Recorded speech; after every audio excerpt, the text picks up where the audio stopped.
രചന കർണൻ സൂര്യപുത്രൻ. അവതരണം Shahul Malayil. Editing Faisal C M Noonjeri. കേളുകേട്ടാ, നിങ്ങളുടെ സൽപുത്രൻ ഇവിടെ ഇല്ലേ? അനൂപിന്റെ ശബ്ദം കേട്ട് ഞാൻ മുറിയിൽ നിന്ന് പുറത്തിറങ്ങി. ഓ, ഇവിടെ ഉണ്ടായിരുന്നോ? ഇന്ന് പോവണ്ടേ? പോണടാ, ഞാൻ ഡ്രസ്സ് മാറിയിരുന്നു. എനിക്ക് കുറച്ച് ദിവസമായിട്ട് രാത്രിയിലാണ് ജോലി. അടുത്ത ദിവസം രാവിലെ തിരിച്ചെത്തും. അനൂപ് രാകേഷിന്റെ കൂടെ പെയിന്റിംഗ് ജോലിക്ക് പോകുന്നുണ്ട്. അതിനൊപ്പം PSC കോച്ചിങ് ക്ലാസ്സും ഉണ്ട്. അച്ഛൻ ജ്യൂസും ഒരു പ്ലേറ്റിൽ 3-4 ഈന്തപ്പഴവും നാരങ്ങയും കഷ്ണങ്ങളാക്കിയ തണ്ണിമത്തനും മേശപ്പുറത്ത് വെച്ചു. ഇതെന്താ സ്പെഷ്യൽ? ഇവന് നോമ്പാ, നിന്നോട് പറഞ്ഞിട്ടില്ലേ? ഓ, അതിന് നീ ഇങ്ങോട്ട് ഒരാഴ്ചയായില്ലേ വന്നിട്ട്. അനൂപ് അമ്പരപ്പോടെ എന്നെ നോക്കി. ബാങ്ക് വിളി മുഴങ്ങിയപ്പോൾ ഞാൻ സ്റ്റൂളിലിരുന്ന് ഒരു ഈന്തപ്പഴം എടുത്ത് വായിലിട്ട് കുറച്ച് വെള്ളവും കുടിച്ചു. നല്ല ബെസ്റ്റ് തന്തേ മോനും. ഇവന് വട്ട് തന്നെയാ. നിങ്ങൾക്കോ? അനൂപേ, റമദാൻ നോമ്പ് ആർക്കും എടുക്കാം, ശരീരത്തിന് നല്ലതാ. അച്ഛൻ ചിരിയോടെ ഒരു കഷ്ണം തണ്ണിമത്തം കഴിച്ചു. അത് സമ്മതിച്ചു. പക്ഷെ മുമ്പ് എല്ലാ വർഷം നോമ്പുണ്ടായിരുന്നു. അന്നൊന്നും ഇത് കണ്ടില്ലല്ലോ. സെമീറും ഷംസും നസീമൊക്കെ നോമ്പെടുക്കുമ്പോ മാറിന്ന് പൊറോട്ടയും ബീഫും വലിച്ചു കയറ്റുന്നവനവൻ. വെറുതെ കൊണ്ട് പറയിപ്പിക്കരുത്. നീ ചൂടാവാതടാ, ഈ തണുത്ത ജ്യൂസ് കുടിക്കുക. അച്ഛനൊരു ഗ്ലാസ് ജ്യൂസ് അവന് നൽകി. എന്റെ ചെറുപ്പത്തിൽ ഞാനും നോമ്പെടുക്കാറുണ്ടായിരുന്നു. ബീഡി വലിക്കാണ്ടിരിക്കാൻ പറ്റാത്തതുകൊണ്ട് നിർത്തിയതാ. ഇവൻ നോമ്പെടുക്കണമെന്ന് ആഗ്രഹം പറയുമ്പോൾ തടയാൻ പറ്റുമോ? അതിനുള്ള പുണ്യം ദൈവം അവന് കൊടുക്കും. അച്ഛൻ ആലയിലേക്ക് നടന്നു. അനൂപിന്റെ കോളിൽ കുത്തിപ്പിടിച്ചു. നാസർഖാന്റെ മോളുള്ള പ്രേമം കൊണ്ടാണ് ഇതൊക്കെ ചെയ്യുന്നത്. അച്ഛനോട് ഞാൻ പറയട്ടെ? അയ്യോ വേണ്ട, ആ പാവത്തിനെ പറ്റിക്കാൻ നിനക്ക് എന്നെ കഴിയുന്നടാ പുല്ലേ. എന്റെ ബലമായ സംശയം നീ സുന്നത്ത് വല്ലതും കഴിച്ചോന്നാ. അവന്റെ കണ്ണുകൾ എന്റെ പാന്റിലേക്ക് നീണ്ടു. ഓ, അത്ര സംശയമാണെങ്കിൽ നീ എന്റെ പാന്റ് അഴിച്ചു നോക്കിക്കോ. ഞാനും വിട്ടുകൊടുത്തില്ല. എടാ, അവൾക്ക് നോമ്പുണ്ട്. എനിക്കും ആഗ്രഹം തോന്നി, എടുത്തു. എടാ, പറഞ്ഞറിയിക്കാൻ പറ്റാത്തൊരു ഫീലാ മോനെ. ആ, എവിടെവരായി നിങ്ങളുടെ പ്രേമം? കുഴപ്പമില്ലടാ, അടിപൊളിയായി പോകുന്നുണ്ട്. അവൾക്കിനി 1 വർഷം കൂടിയുള്ള ക്ലാസ് ഉള്ളൂ. ദിവസം വിളിക്കും, കുറച്ചു നേരം സംസാരിക്കും. നോമ്പ് കഴിഞ്ഞിട്ട് ഇനി ഇങ്ങോട്ടേക്ക് വരും. നാസർക്ക് കാസർഗോഡ് കടയിൽ ജോലിക്ക് നിൽക്കുകയാണല്ലോ. ഇവിടെ വന്ന് അലീക്കയുടെയും ഖദീജ താത്തയുടെ മോന്തീർപ്പികൾ കാണേണ്ടി വരും. നോക്കിയ മൊബൈലുകൾ വ്യാപകമായിക്കൊണ്ടിരുന്ന കാലമായിരുന്നത്. ഒരെണ്ണം ഞാൻ അസ്മക്ക് വാങ്ങിക്കൊടുത്തിരുന്നു. രാത്രി ഹോസ്റ്റലിലെത്തിയാൽ ഉറങ്ങുന്നവരെ ഞങ്ങൾ സംസാരിക്കും. നേരിട്ട് കാണുന്ന അപൂർവമാണെങ്കിലും ഫോണിലൂടെ ബന്ധം ഒരുപാട് വളർന്നിരുന്നു. അച്ഛനും ഞാനും ഫോൺ വാങ്ങിച്ചു. പക്ഷെ എൻ്റെ വീട്ടിൽ റേഞ്ച് കിട്ടില്ല. പാമ്പേരെ വിഴുങ്ങുന്ന ഗെയിം കളിക്കാൻ പഠിപ്പിച്ചുകൊണ്ട് ആലയിൽ പണിയില്ലാത്ത സമയത്ത് അച്ഛനത് കളിക്കും. അസ്മയുമായിട്ടുള്ള ബന്ധം അച്ഛനോട് പറഞ്ഞാലോ എന്ന് പലതവണ ചിന്തിച്ചതാണ്. പക്ഷേ അച്ഛന് ഇഷ്ടപ്പെട്ടില്ലെങ്കിൽ പിന്നെ അവൾക്ക് എന്നത്തെയും പോലെ ഈ വീട്ടിലേക്ക് വരാനുള്ള സ്വാതന്ത്ര്യം നഷ്ടമായേക്കാം. അതായിരുന്നു പേടി. മഹി, എനിക്ക് നാളെ ലീവാണ്. നീ രാവിലെ എത്ര മണിക്ക് വരിക? ഒരു 11 ആവും. വന്നിട്ട് നമുക്ക് ആശുമിക്കെ കാണാൻ പോകണം. ഷംസു വരാമെന്ന് പറഞ്ഞിട്ടുണ്ട്. ദൈവം സഹായിച്ചാൽ മിക്കവാറും നിന്റെ വിസ ശരിയാകാനുള്ള ചാൻസ് ഉണ്ട്. പടച്ചോനെ, രക്ഷപ്പെട്ടു. ഞാൻ നെഞ്ചിൽ കൈവച്ച്. അനൂപ് എന്നെ തറപ്പിച്ച് നോക്കിയപ്പോൾ ഞാൻ പെട്ടെന്ന് തിരുത്തി. എൻ്റെ മുത്തപ്പാ, രക്ഷപ്പെട്ടു. അസ്മയുമായുള്ള സംഭാഷണത്തിനിടയിൽ നാവിൽ കയറിക്കൂടിയ വാക്കുകളാണ് ഇതൊക്കെ. മനഃപൂർവ്വം ചെയ്യുന്നതല്ല. എടാ, പൈസ കുറെ കൊടുക്കേണ്ടി വരുമോ? ഞാൻ വിഷയം മാറ്റി. ഇല്ലെങ്കിൽ അതിനും തെറി കേൾക്കേണ്ടി വരും. നാക്ക് പിഴ പറശ്ശിനിക്കടവ് മുത്തശ്ശൻ ക്ഷമിച്ചാലും അനൂപ് വിടില്ലെന്നറിയാം. അതാ ജോലിയുടെ ശമ്പളം പോലെ ഇരിക്കും. എന്നാലും നമുക്ക് പോയി നോക്കാം. ആഷിമിക്ക് ഡീസൻ്റാ. ഇന്നവരാരെയും പറ്റിച്ചില്ലെന്ന് അറിഞ്ഞ്. എന്നാ പിന്നെ നിനക്കൊരു വിസക്ക് ശ്രമിച്ചു വിടാം. എനിക്കൊരു കമ്പനി ആയല്ലോ. അയ്യോ വേണ്ടേ, നിന്റെ ശല്യം അത്രയും പെട്ടെന്ന് നീ നാട്ടിൽ നിന്ന് ഒഴിവാക്കാൻ വേണ്ടിയാ ഞാൻ ഈ തിരക്ക് കൂട്ടുന്നു. നമ്മൾ ഈ പെയിന്റ് പണിക്ക് പോയി കഞ്ഞി പിടിച്ചോളാം. ഒരു പാവമ്മയെ നോക്കേണ്ട ഉത്തരവാദിത്തം എനിക്കുള്ളൂ, അല്ലാതെ പ്രേമത്തിന്റെ അസുഖമൊന്നും എനിക്കില്ല. അവൻ കൈകൂപ്പി പിന്നെ എഴുന്നേറ്റു. ആ, രാവിലെ വിളിത്തിയാളേ വീട്ടിലേക്ക് വാ. നിക്ക്, ഞാൻ വരുന്നു. ഞാൻ എഴുന്നേറ്റ് കൈ കഴുകി അച്ഛനോട് യാത്ര പറഞ്ഞ് ബൈക്ക് സ്റ്റാർട്ട് ചെയ്തു. അനൂപ് പുറകിൽ കയറി. അല്ല മഹി, നോമ്പ് തുറന്ന കനത്തിൽ വല്ലതും കഴിക്കില്ലേ? അതൊക്കെ ടൗണിൽ ചെന്നിട്ട് ഷോപ്പിലെ പണിക്കാർ 2 മുസ്ലിംസാ. അവർ ഫുഡ് കൊണ്ട് തരും. അതും കഴിച്ചിട്ടാണ് ലോഡ് എടുക്കാൻ പോകുന്നത്. ഓ, അപ്പം എല്ലാം ഏർപ്പാടാക്കിയിട്ടുണ്ടല്ലേ? കൊള്ളാം. ബാഡ് ബോയ്സിൽ നീയെങ്കിലും നല്ലവനായി ജീവിക്കേ. വീടിന് മുമ്പിലെത്തിയപ്പോൾ അനൂപ് ഇറങ്ങി. ഞാൻ ടൗണിലേക്ക് യാത്ര തിരിച്ചു. 1 മാസം കഴിഞ്ഞു അബുദാബിയിലേക്കായിരുന്നു വിസ കിട്ടിയത്. ഒരു കമ്പനിയിൽ ഡ്രൈവറായിട്ടാണ്. അവിടുത്തെ ലൈസൻസ് എടുക്കുന്നത് മാത്രമാണ് ഒരു കടമ്പ. ഹാഷിമിക്കയുടെ ഒരു കൂട്ടുകാരൻ അതേ കമ്പനിയിൽ ജോലി ചെയ്യുന്നുണ്ട്.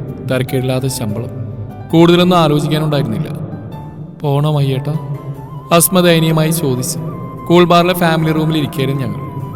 പിന്നെ പോവാതെ. ദേ പെണ്ണെ, നിനക്ക് വേണ്ടിയാ ഞാൻ നിനക്ക് ഇറങ്ങി തിരിച്ച്. അല്ലാതെ നാട് വിട്ടു പോകാൻ പൂതിണ്ടായിട്ടല്ല. കുറച്ച് പൈസയൊക്കെ ഉണ്ടായാ നിന്റെ കുടുംബക്കാരുടെ എതിർപ്പ് പറയും. നാസർക്ക് ഞാൻ കാല് പിടിച്ചിട്ടാലും സമ്മതിപ്പിച്ചോളാം. അതുപോലെ അല്ലല്ലോ മറ്റുള്ളവര്. എനിക്കെന്തോ പേടിയാവുന്നു. അവളുടെ കണ്ണുകൾ നിറഞ്ഞു. എന്തിന്?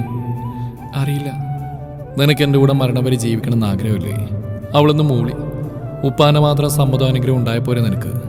മോൾക്ക് സന്തോഷത്തോടെ ജീവിക്കാനുള്ള ചുറ്റുപാട് ഞാൻ ഉണ്ടാക്കിയ അദ്ദേഹം സമ്മതിക്കുന്നത് എൻ്റെ മനസ്സ് പറയുന്നുണ്ട്. ബാക്കിയൊക്കെ വരുന്നിടത്ത് വെച്ച് കാണാം.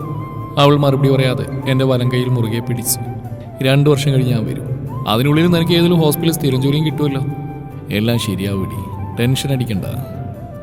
അസ്മയെ ആശ്വസിപ്പിക്കാൻ ശ്രമിച്ചെങ്കിലും എൻ്റെ നെഞ്ച് പിടയുകയായിരുന്നു. നാട്ടിലാണെങ്കിൽ വല്ലപ്പോഴുമെങ്കിലും അവളെ കാണാൻ കഴിയും. 2 വർഷം എങ്ങനെ പിടിച്ചു നിൽക്കുമെന്നറിയില്ല. പക്ഷേ വേറെ വഴിയുമില്ല. ഫ്ലൈറ്റ് കയറേണ്ടതിൻ്റെ തലേദിവസം രാത്രി അയൽവാസികളോടൊക്കെ യാത്ര പറഞ്ഞ് ഞാൻ വീട്ടിലെത്തിയപ്പോൾ അച്ഛനെ കണ്ടില്ല. ആലയിൽ നിന്ന് ഇരുമ്പിൽ ചുറ്റിക പതിക്കുന്ന ശബ്ദം കേട്ട് ഞാൻ അങ്ങോട്ട് ചെന്നു. അച്ഛൻ എന്നെ കണ്ടെങ്കിലും ജോലി തുടർന്നു. ഞാൻ ആലയുടെ അകത്ത് കയറി. കുറച്ചു നേരം രണ്ടാളൊന്നും മിണ്ടിയില്ല. അവിടെ പോയ സമയത്തിന് വല്ലതും കഴിക്കണം. ഇവിടെ ഉള്ള പോലത്തെ ആഹാരമൊന്നും ആയിരിക്കില്ല. പൊരുത്തപ്പെടാൻ പ്രയാസമായിരിക്കും. ആ ശബ്ദം വല്ലാതെ നേർത്തിരുന്നു. ആ കൊച്ചിനോട് യാത്ര പറയുന്നില്ലേ? എന്താ? ഞാൻ ഞെട്ടി. അച്ഛൻ എന്നെ നോക്കി. അസ്മയെ നിനക്ക് ഇഷ്ടമാണെന്നും അവൾക്ക് വേണ്ടിയാണ് നീ ഗൾഫിൽ പോകുന്നതെന്ന് എനിക്കറിയാം. എൻ്റെ ഈ കൈ കിടന്ന് വളർന്നവനല്ലേടാ നീ. നിന്റെ മുഖത്ത് നോക്കി ആ ഉള്ളിലുള്ളത് വായിച്ചെടുക്കാൻ എനിക്ക് കഴിയും. ആ കുട്ടിയോട് വരുമ്പോൾ നിന്നെ കാണുമ്പോൾ കണ്ണുകൾ പതറുന്ന കണ്ടാലറിയാം അവൾക്ക് നിന്നെ ഇഷ്ടമാണെന്ന്. നീയായിട്ട് പറയട്ടെ എന്ന് എഴുതി കാത്തിരുന്നാ ഞാൻ. അച്ഛാ, അത് ഞാൻ വാക്കുകൾക്കായി പരതി. 30 ദിവസം നോമ്പെടുത്തതിൻ്റെ പുറകിലെ കാരണം മനസ്സിലാക്കാൻ പറ്റാത്ത മണ്ടനൊന്നുമല്ല നിന്റെ അച്ഛൻ. ഞാൻ അച്ഛൻ്റെ ചുമലിലേക്ക് തലയായിച്ചു. എന്നോട് ദേഷ്യമുണ്ടോ അച്ഛന്? എന്തിന്? നിന്റെ പ്രായത്തിൽ എല്ലാവർക്കും തോന്നുന്നതന്നെയാ ഇത്. എനിക്ക് ആ പെൺകുട്ടി ഒരുപാട് ഇഷ്ടമാണ്. അവൾ നിന്റെ ഭാര്യയാവുന്നതിൽ എനിക്ക് എതിർപ്പൊന്നുമില്ല. പക്ഷേ അവളുടെ കുടുംബക്കാർ സമ്മതിക്കോടാ? ഒരു മുസ്ലിം പയ്യന് നമ്മുടെ മതത്തിലെ പെൺകുട്ടിയെ കൊടുക്കാൻ എത്ര മാതാപിതാക്കൾ തയ്യാറാവും? നാട് അത്രയ്ക്കൊന്നും പുരോഗമിച്ചിട്ടില്ലടാ. അച്ഛൻ ഉലയിൽ ചുട്ടുപഴുത്തി കിടക്കുന്ന ഇരുമ്പിലേക്ക് വിരൽ ചൂണ്ടി. ഇതൊരു ലോറിയുടെ ലീഫിൻ്റെ കഷ്ണമാണ്. അടിച്ചു വരുത്തി ഞാനിതിനൊരു വാക്കത്തിയാക്കി മാറ്റും. അതുപോലെ തന്നെയാടാ നമ്മുടെ നാട്ടിലെ പെൺകുട്ടിയോടും. അച്ഛനമ്മമാരും ബന്ധുക്കളൊക്കെ ചേർന്ന് അവരാഗ്രഹിക്കുന്ന രൂപത്തിലേക്ക് മാറ്റിയെടുക്കും. സ്വന്തം ഇഷ്ടാനിഷ്ടങ്ങൾക്കനുസരിച്ച് ജീവിക്കാനുള്ള സ്വാതന്ത്ര്യം അവർക്ക് കിട്ടണമെങ്കിൽ ഇനി ഒരുപാട് കാലം കഴിയണം. അത് ഏത് മതത്തിലെ ആയാലും ഞാനൊരിക്കലും നിങ്ങളെ പ്രോത്സാഹിപ്പിക്കില്ല. കാരണം പിരിയേണ്ടി വന്ന നിന്നെക്കാൾ സങ്കടം ആ കുട്ടിക്കായിരിക്കും. അതിനെ മോഹിപ്പിച്ചിട്ട് കൊടുക്കാൻ കരയിപ്പിച്ച ആ ശാപം നീ വാങ്ങേണ്ടി വരും. അച്ഛൻ തോർത്തെടുത്ത് എൻ്റെ കണ്ണുകൾ തുടച്ചു. നീ വിഷമിക്കാൻ പറഞ്ഞല്ലടാ. നീ എന്തായാലും പോയി വാ. ദൈവം കൈവിടില്ല. അങ്ങനെ പിറ്റേന്ന് പുലർച്ചെ ഞാൻ പുറപ്പെട്ടു. എയർപോർട്ടിലേക്ക് അനൂപിൻ്റെ കൂടെ സെമീറും രാകേഷും വന്നിരുന്നു. ദാ എത്തിയാലോടെ വിളിക്കണേടാ. അവരെന്നെ കെട്ടിപ്പിടിച്ചു. പ്രവാസികൾ പോകുന്ന സമയത്ത് അനുഭവിക്കുന്ന ഹൃദയവേദന എത്ര ഭയങ്കരമാണെന്ന് ഞാൻ അനുഭവിച്ചറിയുകയായിരുന്നു. അച്ഛനും ഞങ്ങളുടെ വീടും നാടും കൂട്ടുകാരും എല്ലാം ഇനി മുതൽ ഒരുപാട് അകലെയാണല്ലോ എന്ന് ഓർത്തപ്പോൾ കണ്ണ് നിറയുന്നുണ്ട്. ഫ്ലൈറ്റിൽ കയറിയിരുന്ന ഉടൻ അസ്മയെ ഫോൺ വിളിച്ചു. കയറിയോ? നിനക്കിന്ന് ക്ലാസ്സില്ലേ? ഉണ്ട്, പോകുന്നില്ല. മനസ്സിൻ്റെ സുഖല മഹിയേട്ടൻ. 2 വർഷത്തെ കാര്യമില്ല മോളെ. നീ എങ്ങനെയും സഹിക്കുക. ദൈവം സഹായിച്ച് ഞാനൊന്ന് പച്ച പിടിച്ചാൽ നിന്നെ അങ്ങോട്ട് കൊണ്ടുപോകാലോ. ഒരു നേഴ്സിന് ജോലി കണ്ടെത്താൻ വലിയ പ്രയാസമൊന്നും ഉണ്ടാവില്ല. എന്തെങ്കിലും പറയടി. ഉപ്പ് വിളിച്ചിരുന്നു. എൻ്റെ റോസാ ചെടിയിൽ ഒരു പൂ വിരിഞ്ഞെന്ന്. ആഹാ, ഞാൻ കരുതിയത് ഉണങ്ങിപ്പോകുന്ന. ഞങ്ങളുടെ മുറ്റത്തെ റോസാ ചെടിയുടെ കമ്പ് കൊണ്ടുപോയി അവൾ നട്ടിരുന്നു. ആദ്യത്തെ തവണ ആട് നശിപ്പിച്ചു. 2ാമത്തെ തവണ ഖദീജാത്താൻ്റെ മുറ്റത്തെ കളകൾ വെട്ടിക്കളയുമ്പോൾ ചെടിയും കളഞ്ഞു. 3ാം തവണ കിണറിൻ്റെ അടുത്ത് വാശിയോടെ നട്ടുപിടിപ്പിച്ച് അതിനു ചുറ്റും വെയിലേക്ക് അവൾ കെട്ടി. അതിൻ്റെ കാര്യം പറയുന്നു. മയ്യേട്ടാ, നമുക്ക് സ്വന്തമായിട്ടൊരു വീടൊക്കെ വെച്ച ശേഷം മുറ്റം നിറയെ ചുവന്ന റോസാ ചെടികൾ നട്ടുപിടിപ്പിക്കണം. പക്ഷേ പുറത്തുനിന്ന് വാങ്ങണ്ട. ഇതിന് കമ്പ് മാത്രം മതി. അതെന്താടി? നമ്മുടെ സ്നേഹത്തിൻ്റെ അടയാളം. അതുകൊണ്ടല്ലേ പലതവണ നശിച്ചിട്ടും അത് വളർന്നിപ്പോൾ പൂതെന്ന്. നമ്മുടെ ബന്ധവും അതുപോലെ ഒരിക്കലും നശിക്കില്ല.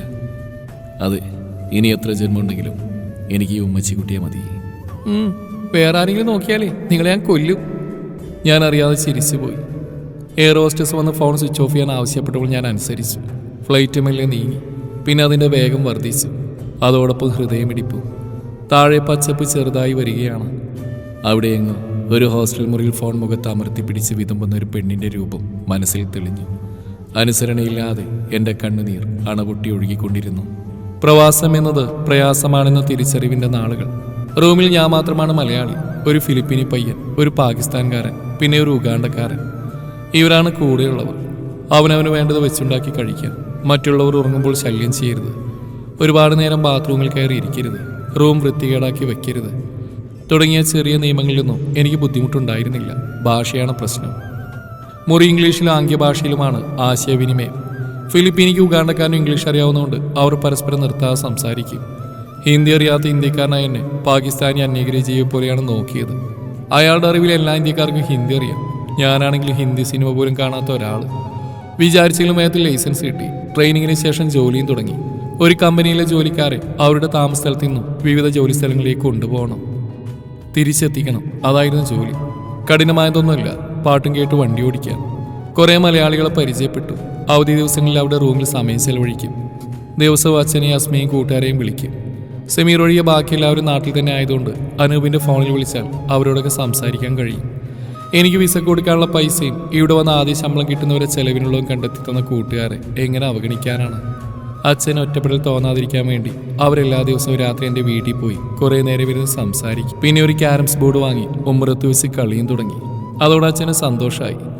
അച്ഛൻ്റെ പേരുള്ള സ്ഥലത്ത് വീട് പണിയുള്ള പദ്ധതിയുടെ മുന്നോടിയായി എല്ലാവരും ചേർന്ന് അവിടെ വൃത്തിയാക്കുകയും ചെയ്തു. അങ്ങനെ കുഴപ്പങ്ങളൊന്നുമില്ലാതെ ജീവിതം സുഖമായി മുന്നോട്ട് പോവുകയായിരുന്നു. ഒരു വെള്ളിയാഴ്ച പതിവ് പോലെ മലയാളി കൂട്ടുകാരുടെ റൂമിലായിരുന്നു ഞാൻ. അപ്പോഴാണ് മൊബൈൽ ശബ്ദിച്ച്. നാട്ടിലെ നമ്പർ. ഞാൻ നെറ്റ് കോൾ ചെയ്തു. മഹേഷേ, ഞാൻ നാസറാ. ഇന്ന് വരെ വിളിക്കാത്ത ഒരാൾ ഇപ്പോൾ വിളിക്കണമെങ്കിൽ എന്തോ പ്രശ്നമുണ്ട്. ഇന്നലെ രാത്രി സംസാരിക്കുമ്പോൾ ഇന്ന് വീട്ടിലേക്ക് പോകുമെന്ന് അസ്മ പറഞ്ഞിരുന്നു. അവിടെ ചെന്നാൽ അങ്ങനെ ഫോൺ ഉപയോഗിക്കാനൊന്നും പറ്റില്ലെന്നറിയുന്നതുകൊണ്ട് ഞാൻ ഇന്ന് അവളെ വിളിച്ചില്ല. എന്താ നാസർക്ക? ഞാൻ വിറയിൽ മറച്ചു പിടിച്ചുകൊണ്ട് പതിയെ ചോദിച്ചു. നമ്മൾ പണ്ടേ അറിയുന്ന ആളുകളായതുകൊണ്ട് വളച്ചേട്ടുണ്ടല്ലോ. അസ്മയുടെ കാര്യം തന്നെയാ. ഷാഫിക്കോടെ നിക്കാഹ് ചെയ്യാൻ താല്പര്യമുണ്ട്. അതിന്ന് വീട്ടിൽ സംസാരിച്ചപ്പോഴാ ഓള് നിങ്ങൾ തമ്മിലുള്ള ബന്ധത്തെക്കുറിച്ച് പറഞ്ഞത്. ഞെട്ടൽ പൂർണ്ണമായി. ഇത്രയും കാലം രഹസ്യമാക്കി വെച്ചിരുന്നു ഇപ്പോൾ പരസ്യമായിരിക്കുന്നു. ഷാഫി ഖദീജ താത്തയുടെ ചേച്ചിയുടെ മകനാണ്. ഇപ്പോൾ സൗദിയിലേതോ എണ്ണക്കമ്പനിയിൽ ജോലി ചെയ്യുന്നു. പണ്ട് പഠിക്കുന്ന സമയത്ത് വെക്കേഷന് അവൻ അസ്മയുടെ വീട്ടിൽ താമസിക്കാൻ വരാറുണ്ട്. അപ്പോൾ ഞങ്ങളോടൊപ്പം ക്രിക്കറ്റ് കളിക്കാനും കൂടും. നല്ല പെരുമാറ്റം. പെട്ടെന്ന് എല്ലാവരോടും അടുക്കും. ജോലി കിട്ടിന് ഞങ്ങൾക്കൊക്കെ പാർട്ടി തരാൻ വേണ്ടി മാത്രം ഞങ്ങളുടെ നാട്ടിൽ വന്നിട്ടുണ്ട്. അവൻ അസ്മയോട് താല്പര്യമോ? മഹേഷേ, എൻ്റെ അവസ്ഥ എന്നോട് പ്രത്യേകിച്ച് പറയേണ്ട ആവശ്യമില്ലല്ലോ. അനോടിച്ച് വെറുപ്പോ ഇഷ്ടക്കേടോ ഉണ്ടായിട്ടൊന്നല്ല മോനെ. പക്ഷെ അത് നടക്കില്ലടാ. കുടുംബക്കാരെയും സമുദായക്കാരെയും വെറുപ്പിച്ച് ഞാനിതിനെങ്ങനെ സമ്മതിക്കാനാ? എന്താണ് പറയേണ്ടതെന്ന് എനിക്കറിയില്ലായിരുന്നു. ഒരു ഉപ്പാൻ്റെ ഗതിയിടിയും മനസ്സിലാക്കണം. എൻ്റെ മോൾ ആദ്യമായിട്ട് ഒരു കാര്യം ആവശ്യപ്പെട്ട് എൻ്റെ കൂടെ ജീവിക്കാൻ വിടണമെന്ന്. ആ ആഗ്രഹം സാധിച്ചു കൊടുക്കാൻ പറ്റില്ലല്ലോ എന്ന് ഓർക്കുമ്പോൾ ചങ്ക് തകരുന്ന പോലെ തോന്നുക. ഓൾക്ക് വേണ്ടി മറ്റുള്ളവരോട് യുദ്ധം ചെയ്യാനുള്ള ശക്തിയൊന്നും എനിക്കില്ല മോനെ. സ്വന്തം മോളെ മര്യാദക്ക് വളർത്താനറിയാത്ത കഴിവട്ടവനെന്ന് എൻ്റെ അനിയൻ ഇന്നെൻ്റെ മുഖത്ത് നോക്കി വിളിച്ചു. ഇനിയിപ്പോൾ ഈ മുസ്ലിമായിട്ട് വരാമെന്ന് പറഞ്ഞാലും ആരും സമ്മതിക്കില്ല മഹേഷേ. ചില കാര്യങ്ങളൊക്കെ അങ്ങനെയാ. കുടുംബത്തിലെ കാരണവന്മാരുടെ പിടിവാശിക്ക് മുമ്പിൽ തോറ്റു കൊടുക്കേണ്ടി വരും. പ്രത്യേകിച്ച് എന്നെ പോലെ ഒരാൾ. എല്ലാവരെയും വെറുപ്പിച്ചിട്ട് നിങ്ങൾക്ക് ഈ ബന്ധം വേണം. കുത്തുവാക്കുകളെല്ലാം സഹിച്ച് അണക്ക് വേണ്ടി അവൾ കാത്തിരുന്നേക്കാം. ഈ വിളിച്ച് ഇറങ്ങി വരികയും ചെയ്യും. പക്ഷേ അതിനുശേഷം ഞാൻ ജീവനോടുണ്ടാവില്ല. ഓർമ്മ വെച്ച കാലം മുതൽ തോൽക്കാൻ തുടങ്ങിയതാ. മരണം വരെ കൂട്ടുണ്ടാവണമെന്ന് ആഗ്രഹിച്ച എൻ്റെ പെണ്ണ് സൂറ കുറേ സ്നേഹം തന്ന് കുതിപ്പിച്ച് ഓള് പോയി. അന്ന് എനിക്കൊരു പ്രതീക്ഷ ഉണ്ടായിരുന്നു, എൻ്റെ മോള്. ഇപ്പോൾ ഓള് കാരണം വീണ്ടും ഞാൻ തോറ്റാ പിന്നെ എന്തിനാടാ ഞാൻ ജീവിക്കുന്നത്? നാസർക്ക, എൻ്റെ മതാണോ പ്രശ്നം, അതോ കൊല്ലൻ്റെ മോനായതോ? ഷാഫിയുടെ അത്രയും കാശിപ്പ് എൻ്റെ കയ്യിലില്ലായിരിക്കും. പക്ഷെ അസ്മയ്ക്ക് വേണ്ടി അത്ര കഷ്ടപ്പെട്ടിട്ടായാലും അതിനേക്കാൾ കൂടുതൽ സമ്പാദിക്കാൻ കഴിയുന്നുള്ള വിശ്വാസം എനിക്കുണ്ട്. മോനെ പണോ മതമോ മാത്രമല്ല, കുടുംബ പാരമ്പര്യം, തറവാടിൻ്റെ പേര്, അങ്ങനെ ഒരുപാട് കാര്യങ്ങൾ നോക്കിയിട്ടാ കാരണവന്മാർ നിക്കാഹ് തീരുമാനിക്കുന്നത്. ഞാൻ സൂറയെ നിക്കാഹ് ചെയ്ത് ഇതൊന്നും നോക്കാതെയാ. അതുകൊണ്ടാ എല്ലാവരും ഒറ്റപ്പെടുത്തിയത്. എൻ്റെ ഉപ്പ മയ്യത്താണ് ഇതിനു മുമ്പ് ആ വീടും 15 സെൻറ്റ് സ്ഥലവും എൻ്റെ അരിൻ്റെയും പേരിൽ എഴുതി തന്നുകൊണ്ട് കയറി കിടക്കാൻ ഒരിടം കിട്ടിയെന്ന് മാത്രം. എന്നെപ്പോലെ എൻ്റെ മോളാവരുത്. എൻ്റെ ഭാര്യയായിട്ട് ഓള് കുടുംബക്കാർക്ക് വെറുക്കപ്പെട്ടവളായിട്ട് ജീവിക്കണോ, അതോ ഷാഫീൻ്റെ വീട്ടിലോള് രാജകുമാരിയെ പോലെ കഴിയണോ? ഈ പറ. എന്താണ് ആ മനുഷ്യനോട് പറയേണ്ടത്? ഇത്രയും പ്രായത്തിനിടക്ക് ഒരുപാട് അപമാനിക്കപ്പെട്ട, അവഗണിക്കപ്പെട്ട ഒരു പിതാവിൻ്റെ വേദനയും ആകുലതകളുമാണ് അദ്ദേഹം തുറന്ന് കാണിക്കുന്നത്. അസ്മ പറഞ്ഞു കുറേ വർഷങ്ങളായിട്ട് നിങ്ങൾ അടുപ്പത്തിലാണെന്ന്. ഓൾക്ക് ഞാൻ ഉപ്പ മാത്രമല്ല ഉമ്മയും എല്ലാം തുറന്നു പറയാനുള്ള ഒരു ചങ്ങാതിയും കൂടിയാണെന്ന് ഞാൻ അഹങ്കരിച്ചിരുന്നു. പക്ഷേ ഓൾ ഒരുപാട് വളർന്ന് ഞാൻ അറിഞ്ഞില്ലടാ. നാസർക്ക കരയുകയാണ്. ഞാൻ കേളുവെട്ടിനൊപ്പം കണ്ടിരുന്നു. മൂപ്പരിക്ക് എൻ്റെ വിഷമം മനസ്സിലായി. ആ അച്ഛൻ വളർത്തിയ നിനക്കും മനസ്സിലാവുമെന്ന് കരുതുന്നു. നീ നാട്ടിലുണ്ടായിരുന്നെങ്കിൽ ഞാൻ നിന്റെ കാല് പിടിച്ചേനെ, ഇതിൽ നിന്ന് പിന്മാറാൻ വേണ്ടി. അങ്ങനെയൊന്നും പറയില്ല നാസർക്ക. അണക്ക് ചേരുന്ന ഒരു കുട്ടീനെ പടച്ചോൻ കാണിച്ചു തരും. അതിനെ കല്യാണം കഴിച്ച് സന്തോഷത്തോടെ ജീവിക്ക്. അസ്മാനെ ഓളെ വഴിക്ക് വിട്ടേക്ക്. കുറച്ച് നാൾ സങ്കടം കാണും, പിന്നെ അതൊക്കെ മാറും. ഏതെങ്കിലും ഒരു കാലത്ത് ഇങ്ങനൊരു തീരുമാനം എടുത്താൽ നന്നായി എന്ന് നിങ്ങൾക്ക് രണ്ടാക്കും തോന്നും. അതാണ് ജീവിതം. നീ കൊടുത്ത ഫോണ് എൻ്റെ ഇക്ക തല്ലിപ്പൊട്ടിച്ചിട്ടുണ്ട്. ദയവ് ചെയ്ത് ഇനി അവളോട് സംസാരിക്കാൻ ശ്രമിക്കരുത്. ഓൾഡ് നിൽക്കാതെ കഴിയുന്നവരെ നാട്ടിലേക്ക് വരാനോ കാണാനോ നിൽക്കണ്ട. ഇതൊരാജ്ഞയൊന്നുമല്ല, ഒരു ഉപ്പാൻ്റെ അപേക്ഷയാണ്. ഇത്രയും പറഞ്ഞിട്ട് നിനക്ക് ഓളെ തന്നെ വേണമെന്നാണെങ്കിൽ ഇഷ്ടം പോലെ ചെയ്തോ. പക്ഷേ എൻ്റെ മയ്യത്ത് കൂടി നീ കാണേണ്ടി വരും. അത് ദേഷ്യം കൊണ്ടൊന്നല്ല, എല്ലാവരും ചേർന്ന് നിങ്ങൾ കൊത്തിപ്പറിക്കുന്ന കാണാനുള്ള ശക്തി ഇല്ലാത്തോണ്ടാ. കോള് കട്ടായി. ഞാൻ ഫോണും കയ്യിൽ പിടിച്ച് അതേ നിൽപ്പ് തുറന്നു. ഏറെ നേരം അസ്മയെ നഷ്ടപ്പെടുകയാണ് എന്ന നീക്കുമായി ആ തിരിച്ചറിവനെ തളർത്തി. കൂട്ടുകാർ ചോദിച്ചതിനൊന്നും ഉത്തരം നൽകാതെ ഒരു ബധിരനെ പോലെ ഞാൻ അവിടുന്ന് ഇറങ്ങി നടന്നു. നാസർഗയുടെ ഭാഗത്ത് തെറ്റൊന്നുമില്ല. എന്നോടുള്ള സ്നേഹം കൊണ്ട് ദേഷ്യപ്പെടാതെ അദ്ദേഹമെല്ലാം വിശദീകരിച്ച് പറഞ്ഞു. ഇനി എന്ത് ചെയ്യും? വേണമെങ്കിൽ എമർജൻസി ലീവ് എടുത്ത് നാട്ടിൽ പോയി അവളെ വിളിച്ചിറക്കി കല്യാണം കഴിക്കാം. അങ്ങനെ സംഭവിച്ചാൽ ഉറപ്പായിട്ട് നാസർക്ക് ആത്മഹത്യ ചെയ്തേക്കാം. ഉപ്പയുടെ മരണത്തിന് കാരണക്കാരി എന്ന പേര് അതോടെ അസ്മയ്ക്ക് കിട്ടും. എല്ലാവരും വെറുപ്പോടെ പിന്നെ അവളെ കാണും. ആ ജീവിതത്തിൽ അവൾക്ക് സന്തോഷിക്കാനാവുമോ? ഒരിക്കലുമില്ല. ഇങ്ങനെയൊക്കെ നടക്കാനുള്ള സാധ്യതകൾ ഉണ്ടെന്നറിഞ്ഞിട്ടും പിന്നെ എന്തിനു സ്നേഹിച്ചു? ഈ ബന്ധത്തിന്റെ പേരിൽ കരയേണ്ടി വരില്ലെന്ന് ആ പെണ്ണിന് എന്തിനു വാക്ക് കൊടുത്തു? അച്ഛൻ പറഞ്ഞ പോലെ അവളുടെ കണ്ണീരിന്റെ ശാപം വാങ്ങാനോ? അറിയില്ല. പിന്നീട് അങ്ങോട്ട് ഭ്രാന്തി പിടിച്ച പോലെയുള്ള നാളുകൾ. ജോലിയിൽ ശ്രദ്ധിക്കാനോ ഉണ്ണാനോ ഉറങ്ങാനോ കഴിയാതെ നാട്ടിലേക്കുള്ള വിളികൾ നിലച്ചു.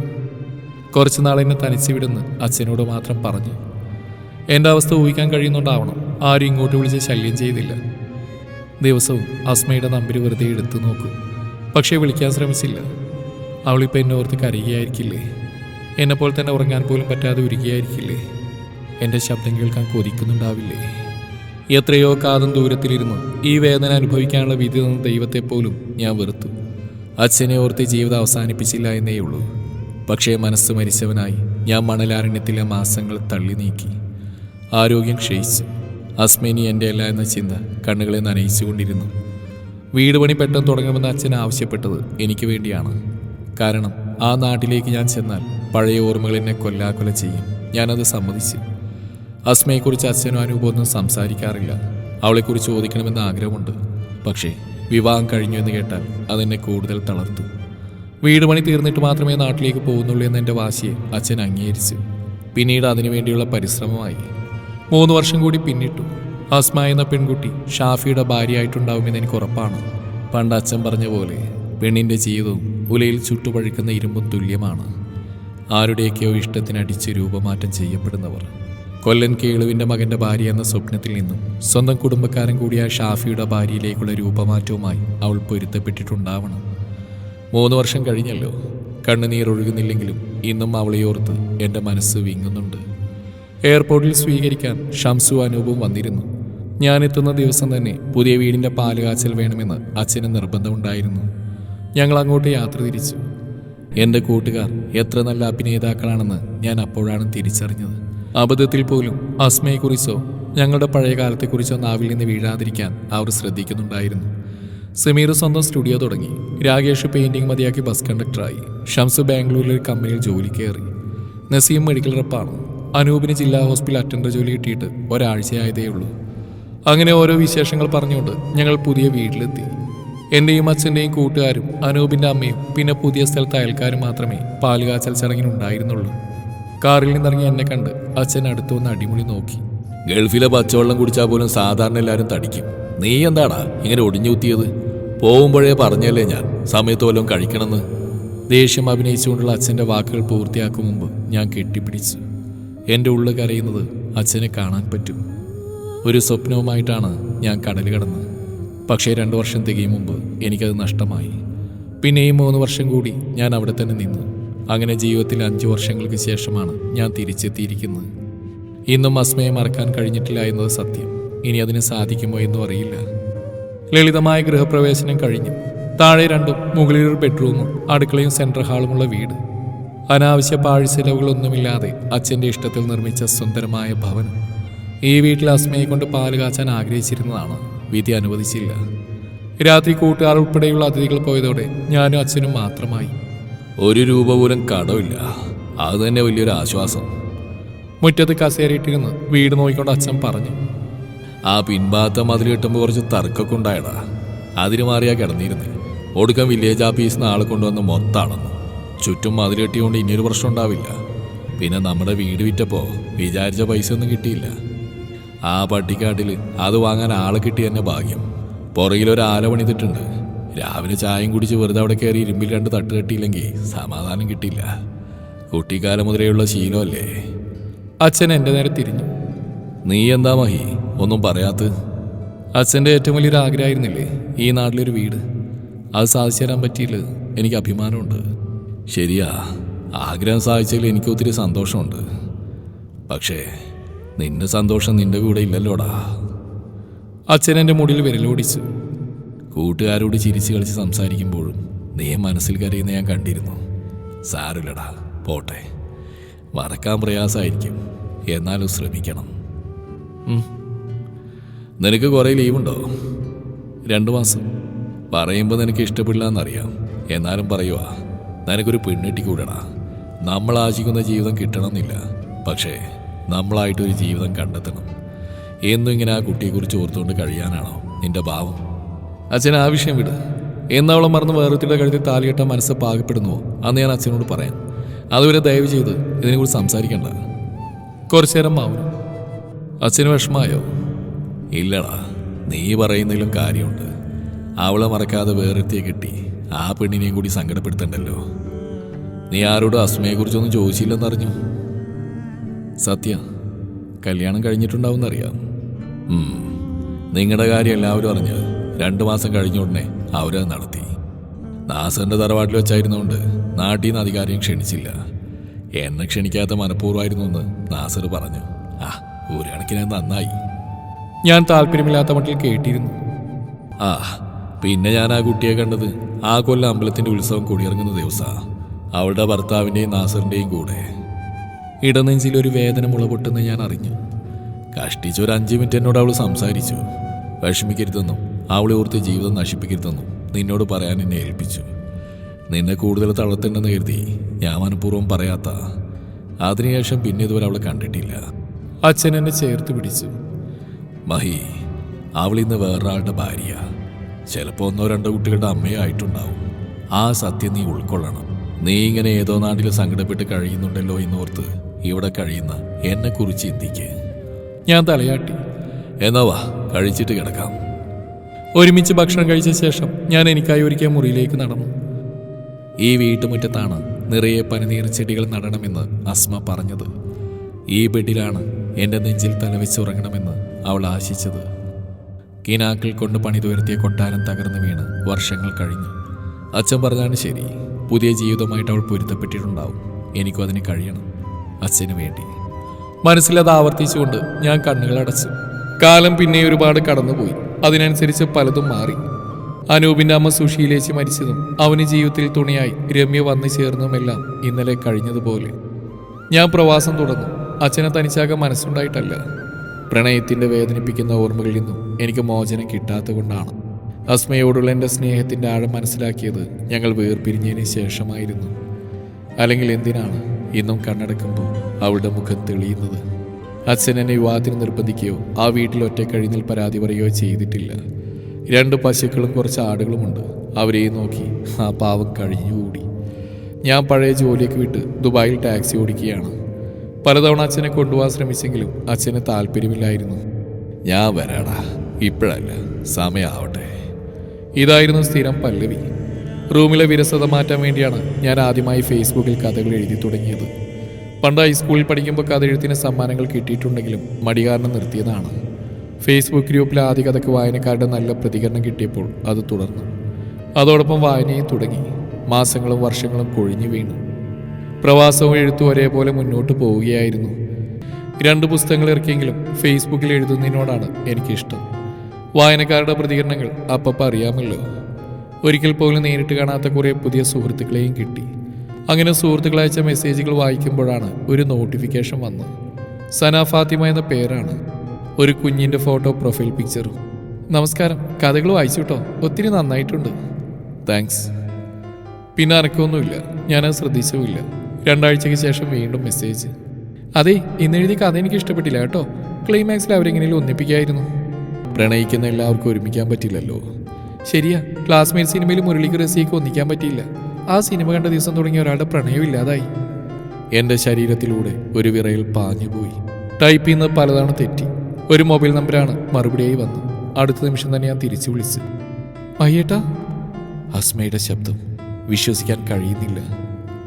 അസ്മ, മയ്യേട്ടന് സുഖാണോ? നിനക്കോ? അതെ, കഥകളൊന്നും വിടാതെ വായിക്കാറുണ്ട് കേട്ടോ. മിക്കവാറും എല്ലാത്തിലും ഞാനുള്ളുണ്ടാവും. എനിക്ക് ഒത്തിരി ഇഷ്ടപ്പെട്ടത്. നീ ഇപ്പൊ എവിടെയാ? ഇവിടെയൊക്കെ തന്നെയുണ്ട്. മാഷേന്നാണല്ലേ മയ്യേട്ടൻ്റെ ആരാധികമാരൊക്കെ വിളിക്കുന്നത്. കുറേ കമൻറ്റുകളുണ്ട്. ഏയ് അതൊക്കെ വിട്, നിന്റെ കാര്യം പറ. ഞാൻ ആകാംക്ഷയോട് ചോദിച്ചു. അപ്പുറം നിശബ്ദത. ഹലോ, പോയോ? ഇല്ല, എൻ്റെ കാര്യം എന്താ, ഹാപ്പി ആയിട്ട് ജീവിക്കുന്നു. കുട്ടികളൊക്കെ? ഒരു മോളുണ്ട്, അവളുടെ പേരാ സന ഫാത്തിമ. ഉള്ളിലൊരു പിടച്ചിൽ. പണ്ട് പ്രണയാർദ്രമായ നിമിഷങ്ങളിലെങ്ങോ ഞങ്ങൾ പരസ്പരം പങ്കുവെച്ച ഒരാഗ്രഹം. ഞങ്ങൾക്ക് ജനിക്കുന്ന പെൺകുഞ്ഞിന് സന എന്ന് പേരിടണമെന്ന് ഞാനും, ആൺകുഞ്ഞിന് കാശിനാഥ് എന്ന് പേരിടണമെന്ന് അസ്മയും പറഞ്ഞിരുന്ന ഓർമ്മ വന്നു.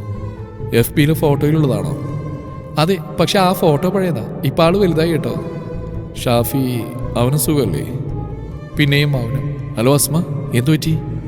മയ്യേട്ട് ഒന്നും അറിയാത്ത പോലെ അഭിനയിക്കുകയാണോ? നീ കാര്യം പറ.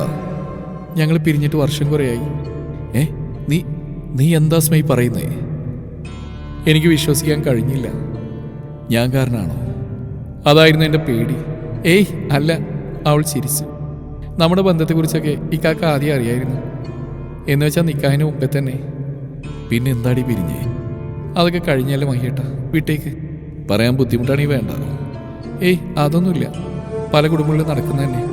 വന്നു കയറിയ പെണ്ണിനെ സ്വന്തം മോളെ പോലെ സ്നേഹിക്കാൻ അവർക്ക് പറ്റില്ലല്ലോ. 1.5 വർഷം ഞാൻ ഇക്കയുടെ കൂടെ സൗദിയിലായിരുന്നു. പിന്നെ നാട്ടിലേക്ക് തിരിച്ചു വന്നു. ഇവിടെ എന്നും എൻ്റെ ഉപ്പയെക്കുറിച്ച് മോശമായി സംസാരിക്കും. കുറേയൊക്കെ ഞാൻ കേട്ടില്ലാന്നടിച്ചു. പക്ഷെ പരിധി വിട്ടോ പ്രതികരിക്കാതിരിക്കാൻ കഴിഞ്ഞില്ല. സാമ്പത്തികം തന്നെയാണ് പ്രശ്നം.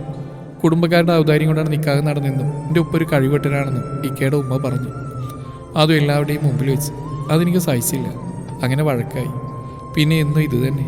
ഇക്കൊരു പാവ. ഭാര്യയുടെ കൂടെയാണോ പെറ്റുമ്മയുടെ കൂടെയാണോ നിൽക്കേണ്ടെന്നറിയാതെ ഇക്ക പകച്ചു നിൽക്കുന്ന ഞാൻ കണ്ടിട്ടുണ്ട്. എടി, അതിന് നിന്നെക്കുറിച്ചുള്ള എല്ലാം അറിഞ്ഞിട്ട് തന്നെയല്ലേ കല്യാണം നടത്തിയേ? പിന്നെന്താ അവരങ്ങനെ? അതെ, പക്ഷെ ഇക്കയുടെ നിർബന്ധം കൊണ്ടാ ഈ നിക്കാഹ് നടന്നേ. വീട്ടുകാർക്ക് വലിയ താല്പര്യമില്ലായിരുന്നു. ഇക്കയുടെ ഉമ്മ വേറെ കുട്ടിയെ കണ്ടുവച്ചിരുന്ന. അത് നടക്കാത്തുള്ള ദേഷ്യം അവസരം കിട്ടിയ പുറത്തു വന്നു. അത്രയേ ഉള്ളൂ. എന്നിട്ടെന്താ, എന്നും പ്രശ്നങ്ങൾ പതിവായപ്പോൾ ഞാനൊരു ദിവസം ഉപ്പയെ വിളിച്ചു വരുത്തി. പക്ഷെ ഞാൻ നിൽക്കുമ്പോൾ ഉപ്പയോട് എൻ്റെ ജന്നത്തെ പറ്റി വരെ മോശമായിട്ട് സംസാരിച്ച്. മയ്യേട്ടനറിയാലോ ഉപ്പ ഉമ്മയെ എത്ര സ്നേഹിച്ചിരുന്നു എന്ന്. പിന്നെ ഒന്നും ആലോചിച്ചില്ല, ഉപ്പയും കുട്ടി അവിടെ നിന്ന് ഇറങ്ങി. അപ്പോൾ ഷാഫി ഒന്നും പറഞ്ഞില്ലേ? ഇക്കാ സമയത്ത് സൗദിയിലായിരുന്നു. ഉമ്മയെ ഉപേക്ഷിക്കാൻ പറ്റില്ലെന്നായിരുന്നു എനിക്ക് കിട്ടിയ മറുപടി. അപ്പം ഞാൻ എൻ്റെ ഉപ്പയെ ഉപേക്ഷിക്കണം? ഇക്കാടെ ഉമ്മാക്ക് വേറെ 4 മക്കളുണ്ട്. എൻ്റെ ഉപ്പാക്ക് ഞാൻ മാത്രമല്ലേ ഉള്ളൂ. നിക്കാഹിന് ശേഷം നഴ്സിംഗ് ജോലി ചെയ്യേണ്ടെന്ന് പറഞ്ഞു. എന്നാൽ എന്നെ വേറെ എന്തെങ്കിലും കോഴ്സ് പഠിക്കാൻ വിടുമെന്ന് ചോദിച്ചതാ. എനിക്ക് സമ്പാദിക്കാൻ വേണ്ടിയല്ല. ഉപ്പാക്ക് വയ്യാതായ മരുന്ന് വാങ്ങാനെങ്കിലും പൈസ കൊടുക്കണമല്ലോ. അതിനുമ്മ സമ്മതിക്കുന്നില്ല. പിന്നെ ഞാൻ എന്താ ചെയ്യണ്ടേ? എന്നിട്ട് പിന്നെന്ത് സംഭവിച്ചു? അഹങ്കാരിയായ എന്നെ ഉപേക്ഷിക്കാൻ ഉമ്മ പറഞ്ഞപ്പോൾ ഇക്ക അനുസരിച്ച്. അത്ര തന്നെ. ഇപ്പോൾ ഉമ്മ ആദ്യം കണ്ടത് പെണ്ണിൻ്റെ കൂടെ ഹാപ്പിയായിട്ട് കഴിയുന്നു. ഞാനും ഉപ്പയും കാസർഗോഡ് വീണ്ടും ഒരു വാടക വീട്ടിലും. പണ്ട് സെഫിയാത്ത തയ്യൽ ഓടിപ്പിച്ചുകൊണ്ട് ഇപ്പോഴാ ഉപകാരം ഉണ്ടായി. കഷ്ടപ്പാടില്ലാതെ ജീവിക്കാനുള്ള കിട്ടുന്നുണ്ട്. എന്നാൽ ഇത്രയും നാളായിട്ട് എന്നോടൊന്നും മിണ്ടണമെന്ന് പോലും നിനക്ക് തോന്നിയില്ലല്ലോ. ഞാൻ പരിഭവിച്ചു. മനഃപൂർവ്വം മയ്യേട്ട, ഞാൻ ഒറ്റക്കാണെന്നറിഞ്ഞാൽ മയ്യേട്ട ആവശ്യമില്ലാത്ത കിനാവുകൾ കാണും. അത് വേണ്ട. ബന്ധം പുതുക്കാനെന്നല്ല ഞാൻ വന്നത്. നമ്മൾ ഒരിക്കലും പഴയതുപോലെ ആവില്ല. വേറൊരുത്തിൻ്റെ ഭാര്യയായി ജീവിച്ച പെണ്ണാ ഞാൻ. ഒരമ്മയാണ്. കഴിഞ്ഞു പോയതൊന്നും വീണ്ടും ഓർക്കാൻ ഞാൻ ഇഷ്ടപ്പെടുന്നില്ല. നീ നന്നായിട്ട് സംസാരിക്കാനൊക്കെ പഠിച്ചു. ജീവിതം പഠിപ്പിച്ച മാഷേ. അപ്പം ഞാൻ വെക്കട്ടെ. മോള് സ്കൂളിൽ നിന്ന് വരാറായി. ഒരുപാട് എഴുതണം. ഇനി അങ്ങോട്ട് വിളിക്കേണ്ട കേട്ടോ. എന്തെങ്കിലും ഉണ്ടെങ്കിൽ ഞാൻ മെസ്സേജ് അയച്ചോളാം. എനിക്ക് സന്തോഷവും അതിനേക്കാൾ സങ്കടവും തോന്നി. ഒരുപാട് സ്നേഹിച്ച പെണ്ണ് മറ്റുള്ളവരുടെ കളിപ്പാവയാകാൻ വിധിക്കപ്പെട്ടു. എല്ലാ തരത്തിലും യോഗ്യനായ ഒരാൾക്ക് അവൾ നൽകിയതാണ്. ഒടുക്ക ഇങ്ങനെയായി. തൽക്കാലം അസ്മ ഫോൺ വിളിച്ചതിനെ കുറിച്ച് ഞാൻ ആരോടും പറഞ്ഞില്ല. ഒഴിവു നേരങ്ങളിൽ വീണ്ടും വീണ്ടും കഥകൾ എഴുതി. അവൾ വായിക്കുന്നുണ്ട് എന്നതാണ് എനിക്ക് എഴുതാനുള്ള പ്രചോദനം. ലൈക്കോ കമൻറ്റോ ഒന്നും അവൾ ഇടാറില്ല. പക്ഷെ ഓരോ കഥ പോസ്റ്റ് ചെയ്യുന്ന ദിവസവും മുറ തെറ്റാതെ മെസ്സേജ് വരും. എഴുത്തിനെ കുറിച്ച് മാത്രമേ സംസാരിക്കൂ. ഒരിക്കൽ പോലും ഭൂതകാലത്തെക്കുറിച്ച് അവൾ മിണ്ടിയില്ല. എന്നാലും ആ മെസ്സേജ് നോട്ടിഫിക്കേഷൻ വരുമ്പോൾ വേനൽ മഴ പെയ്യുന്ന സുഖമാണ് എനിക്ക് അനുഭവപ്പെട്ടിരുന്നത്. പതിയെ പതിയെ മെസ്സേജുകളിൽ ഔപചാരികത വിട്ടകന്നു. അല്ല മാഷേ, വേറെ പുസ്തകങ്ങളൊന്നും ഇറക്കാത്ത എന്താ? അതെ, നീ ഈ മാഷയെ വിളി നിർത്താമോ? അതെന്തിനാ? നിങ്ങളുടെ കൂട്ടുകാരികളെല്ലാവരും അങ്ങനെയല്ലേ വിളിക്കുന്നത്? അവരെ പോലെയാണോടി നീ? പല കഥകളിലും ഉമ്മച്ചിക്കുട്ടി വരുന്ന കണ്ടിട്ട് ആരും ഒന്നും ചോദിച്ചിട്ടില്ല ഇതുവരെ. ഉവ്, അവരോടൊക്കെ ഞാൻ പറഞ്ഞിട്ടുണ്ട് എൻ്റെ ജീവിതകഥയിലെ നായികയാണ് ആ ഉമ്മച്ചിക്കുട്ടി എന്ന്. പിന്നെ കുറേ നേരം മെസ്സേജ് ഒന്നും ഉണ്ടായില്ല. അവൾക്ക് ആ വിഷയത്തിലേക്ക് കടക്കാൻ താല്പര്യമില്ലെന്ന് തോന്നി. മഹിയേട്ടാ, വയലിൻ്റെ കരയിൽ വീടില്ലേ, അത് ഞങ്ങൾക്ക് കിട്ടി. ഒരു ദിവസം ആഹ്ലാദത്തോടെയുള്ള മെസ്സേജ് വന്നു. അപ്പോൾ അലീക്കയും കതീജത്താത്തയോ? ആ പുറകിൽ 8 സെന്റ് വിറ്റേൻ്റെ കാശ് അവർക്ക് കൊടുത്തു. നന്നായി, അപ്പോൾ വീട് സ്വന്തമായി. ഇനി എപ്പോഴും അങ്ങോട്ടേക്ക് താമസം മാറുന്നത്? പെട്ടെന്ന് തന്നെ, പക്ഷെ ഒരു സങ്കടമുണ്ട്. അതെന്താടി? ഞാൻ നട്ട റോസാ ചെടി നശിച്ചു പോയി. നമ്മുടെ പ്രണയവും നശിച്ചു പോയില്ലേ? അവൾക്കതിന് മറുപടിയില്ലായിരുന്നു. നിനക്കൊരു റോസാ ചെടി ഞാൻ കൊണ്ടുതരാം, നാട്ടിലെത്തട്ടെ? വേണ്ട, ഞാനൊരെണ്ണം നട്ടുപിടിപ്പിച്ചിട്ടുണ്ട്. മയ്യട്ടും പണ്ട് താമസിച്ചിരുന്ന വീടില്ലേ, അവിടുത്തെ റോസാ ചെടിയുടെ പുതിയ തലമുറയിൽ നിന്നും ഒന്ന് ഞാൻ മോഷ്ടിച്ചു. ആ വീടൊക്കെ പൊളിച്ചല്ലോ. ഞാൻ അനൂപിൻ്റെ കല്യാണത്തിന് വന്നപ്പോൾ കണ്ടിരുന്നു. പക്ഷേ ചെടികൾ അവിടെ ഉണ്ടായിരുന്നു. ചിലതൊക്കെ എത്ര കാലം കഴിഞ്ഞാലും നശിക്കില്ല മയ്യേട്ടാ. ഞാൻ വെറുതെ ആ പറമ്പിലൂടെയൊക്കെ നടന്നു. മിട്ടുവിൻ്റെ മക്കളോ പേരക്കുട്ടികളോ ഉണ്ടോ എന്നറിയാം. നിന്റെ മോളോട് പറ, പാമ്പിനെ വളർത്തുന്നു എന്ന കള്ളം വിശ്വസിച്ചോളാം നിന്റെ ഉമ്മ എന്ന്. ഒരുപാട് ദൂരെ ആ മെസ്സേജ് വായിക്കുമ്പോൾ അസ്മയുടെ മുഖത്ത് വിരിയുന്ന പുഞ്ചിരി എനിക്ക് കാണാൻ കഴിഞ്ഞിരുന്നു. അസ്മ, എന്തേ? നമുക്കൊരുമിച്ച് ജീവിച്ചൂടെ? എനിക്ക് മടുത്തിടി തനിച്ച്. നീ ഇല്ലാതെ എനിക്ക് വയ്യ. കാലം കുറേ ആയി നിന്നെ ഓർത്തിങ്ങനെ ഒരുക്കുന്നു. അതൊന്നും ശരിയാവില്ല മയ്യേട്ടാ. അതിനുള്ള കാരണം പറ. പറഞ്ഞല്ലോ, ഞാൻ ഒരാളുടെ ഭാര്യയായിരുന്നു, അയാളുടെ കൂടെ കഴിഞ്ഞവളാ. നീ ഉദ്ദേശിച്ച മനസ്സിലായി. പക്ഷേ ഞാൻ സ്നേഹിച്ച നിന്റെ ശരീരത്തെയല്ല. നിനക്കും അറിയില്ല അത്. എല്ലാവരും ചേർന്ന് നിന്നെ ഒരാളെ കൊണ്ട് കെട്ടിച്ചു. നീ തെറ്റൊന്നും ചെയ്തില്ലല്ലോ. പിന്നെ മോളാണ് പ്രശ്നം. അവൾ എൻ്റെ മോളായി വളരും. ഒന്ന് സമ്മതിക്കടി മയ്യേട്ടാ. ഞാൻ പിന്നെ മെസ്സേജ് അയക്കാം. സംഭാഷണം അവിടെ അവസാനിച്ചു. അന്ന് രാത്രി ഞാൻ അച്ഛനെ വിളിച്ചപ്പോൾ അസ്മയുടെ കാര്യം പറഞ്ഞു. അച്ഛനിൽ നിന്ന് കാര്യമായ പ്രതികരണമൊന്നും ഇല്ലാത്തത് എന്നെ അത്ഭുതപ്പെടുത്തി. അച്ഛനെന്തോന്നും ഇണ്ടാത്ത്? അവൾ എന്നെ ഇടയ്ക്ക് വിളിക്കാറുണ്ടടാ. നിന്നെ അറിയിക്കേണ്ട സത്യം ചെയ്യിപ്പിച്ചുകൊണ്ടാ പറയാഞ്ഞ്. അത് ശരി, കൊള്ളാം, വളരെ നന്നായി. എത്ര നാളായി തുടങ്ങിയിട്ട്? കുറച്ചായി. ഞാൻ ഏത് അവസ്ഥയിലാണെന്ന് അറിഞ്ഞിട്ടും അച്ഛൻ എന്നോട് പറയാൻ തോന്നിയില്ല അല്ലേ? എനിക്ക് നല്ല ദേഷ്യം വന്നു. മഹി, നിനക്ക് ഇന്നും അവൾ ഇഷ്ടമാണെന്നറിയാം. പക്ഷെ ഒരുമിച്ചുള്ള ജീവിതം അവളുടെ മനസ്സിലില്ല. പിന്നെ നിന്നോട് ഞാൻ പറഞ്ഞിട്ടെന്താ കാര്യം? അച്ഛ, അസ്മ സമ്മതിക്കാതിൻ്റെ കാരണം മോളായിരിക്കും. അതെനിക്കൊരു പ്രശ്നമല്ല.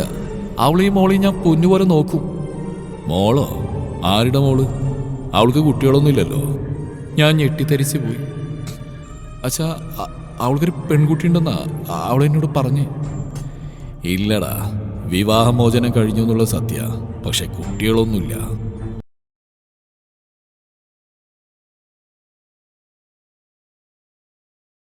അടുത്ത എന്ത് കള്ളം പറയുന്ന ആലോചിച്ചുകൊണ്ടാണോ ഫോൺ എടുക്കാൻ താമസിച്ചേ? അപ്പുറത്തെ മൗനം. അസ്മ മിണ്ടാതിരിക്കരുത്. മോളുണ്ടെന്ന് എന്തിനാ എന്നോട് കള്ളം പറഞ്ഞ്? എൻ്റെ ശബ്ദം പരുഷമായി.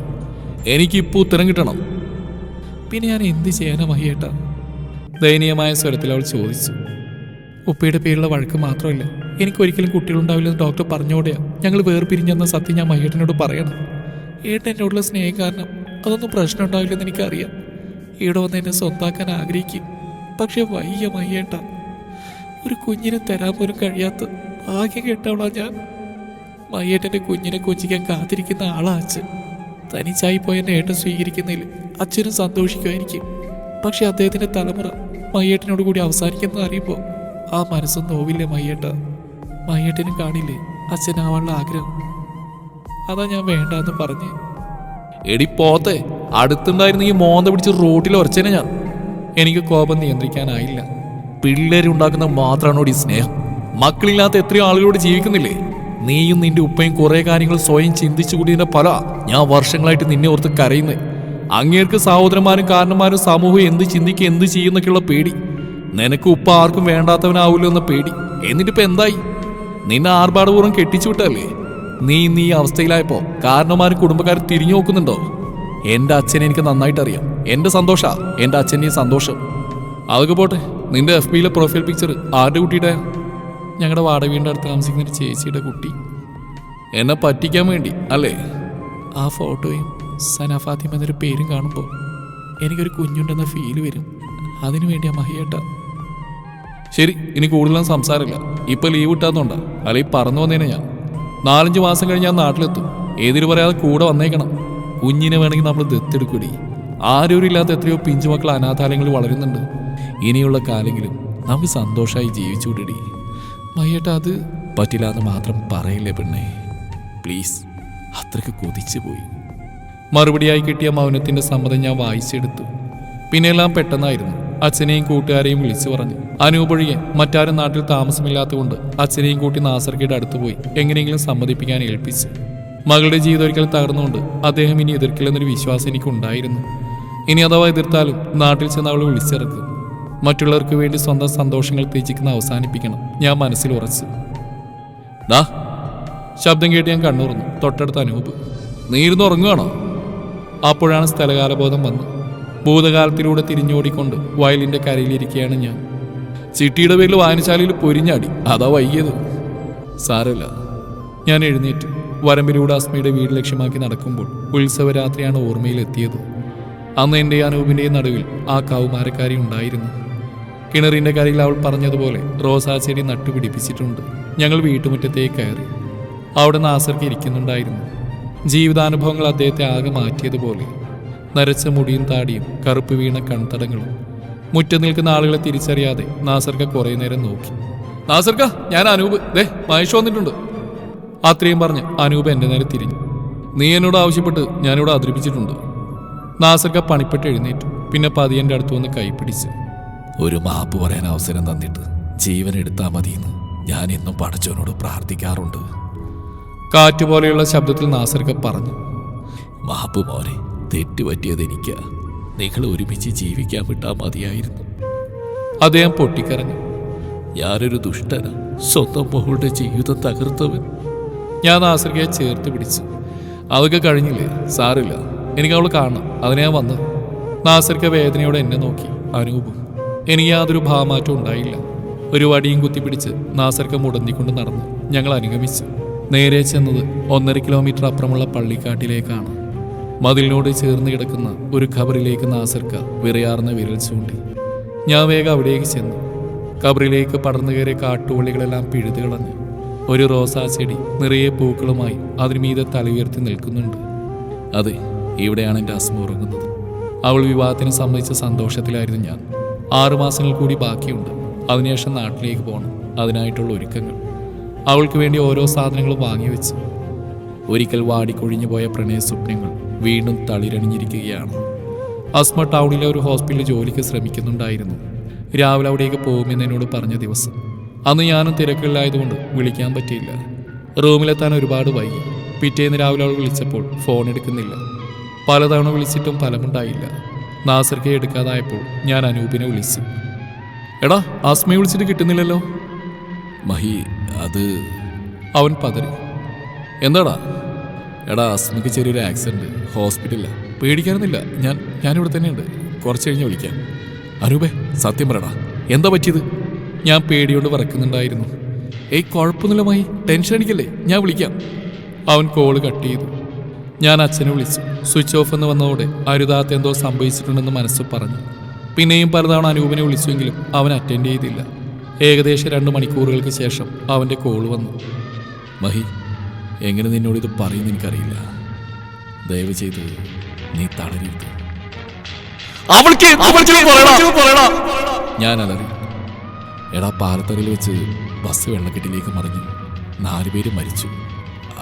അതിലൊന്ന്... അവൻ്റെ ശബ്ദം വളരെ അകലെ നിന്നാണെന്ന് എനിക്ക് തോന്നി. സൈഡാക്കി നിർത്തിയ കാറിൽ നിന്ന് ഞാൻ പുറത്തിറങ്ങി. കാലുകൾ കുഴയുന്നുണ്ട്. ഡോക്ടർമാർ പരമാവധി ശ്രമിച്ചതാണ്, പക്ഷേ ദൈവം അവളെ കൊണ്ടുപോയതാണ്. അനൂപിൻ്റെ വാക്കുകൾ മുറിഞ്ഞു. ദുബായ് പോലീസിൻ്റെ വാഹനം എൻ്റെ കാറിൻ്റെ പുറകിൽ വന്നു നിന്നു.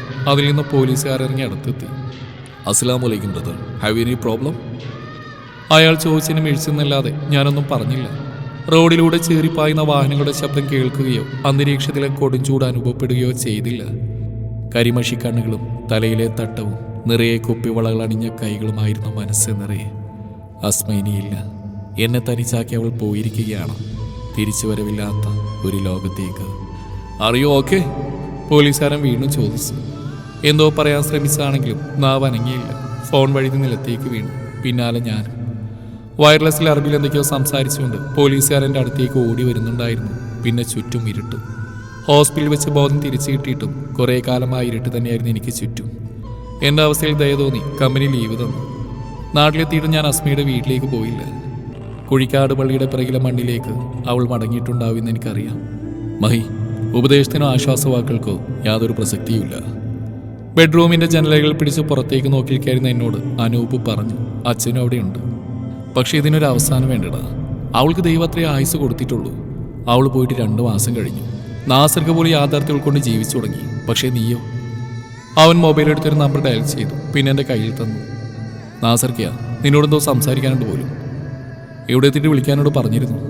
ഞാൻ മൊബൈൽ ചെവിയിൽ ചേർത്ത് പിടിച്ചു. മോനെ, നാസർക്കയാ. ആയിക്ക, കേൾക്കുന്നുണ്ട്. ഞാൻ നിർവികാരതയോടെ പറഞ്ഞു. അവസാനത്തെ തുള്ളിക്കണ്ണുനീരും ഞാൻ അവൾക്കായി സമർപ്പിച്ച് കഴിഞ്ഞതാണ്. നിനക്ക് ഒരുപാട് വിഷമമുണ്ടെന്നറിയാം. പക്ഷെ പടച്ചോന്റെ തീരുമാനത്തെ മറികടക്കാൻ നമുക്ക് പറ്റില്ലല്ലോ മോനെ. ഇനി അസ്മയെ ഓർത്ത് നിന്റെ ജീവിതം പാഴാക്കരുത് മോനെ. അതുപോലെ നീ ഒരു പെണ്ണ് കെട്ടണം. നാസർക്കൊന്ന് നിർത്തി. മോനെ, ഇതെന്റെ ആഗ്രഹമല്ല. മരിക്കുമ്പോൾ പോള് പറഞ്ഞതാ, നിനക്കൊരു കുടുംബമുണ്ടായി സന്തോഷത്തോടെ ജീവിക്കുന്നത് ഏതെങ്കിലും ഒരു ലോകത്തിലിരുന്ന് ഓള് കാണുന്നു. അതുപോലെ എഴുത്തു നിർത്തി. ശ്വാസമെടുക്കാൻ പോലും കഴിയാതെ വന്നപ്പോൾ ഞാൻ ഫോൺ അനൂപിന് കൊടുത്തു. അവൻ കുറച്ചു നേരം നാസറിക്കോട് സംസാരിച്ച ശേഷം എന്നെ പിടിച്ച് അവന് നേരെ നിർത്തി. കേട്ടല്ലോ, ആ പെൺകുട്ടി കണ്ണടയും മുമ്പ് പറഞ്ഞ നിന്നെക്കുറിച്ചാ. നീ അത് സാധിച്ചു കൊടുക്കണടാ. ഈ അച്ഛൻ്റെ മുഖത്തേക്ക് നോക്ക്. നിന്നിങ്ങനെ കാണുമ്പോൾ അദ്ദേഹത്തിന് എത്ര നോവുന്നുണ്ടാവും.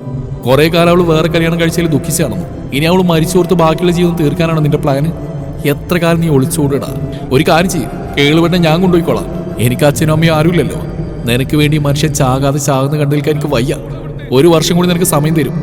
അടുത്ത ഉത്സവത്തിന് നാട്ടിലേക്ക് വരുമ്പോൾ നിന്റെ കൂടെ കേളുവെണ്ണും പിന്നെ നിന്റെ ഭാര്യ ഉണ്ടാവണം. നമുക്ക് ആർക്കും വേണ്ടിയില്ലെങ്കിലും നിന്റെ അസ്മയ്ക്ക് വേണ്ടി. അത്രയും പറഞ്ഞ് അവൻ ഇറങ്ങിപ്പോയി. ഞാൻ അച്ഛൻ്റെ അടുത്തിരുന്നു.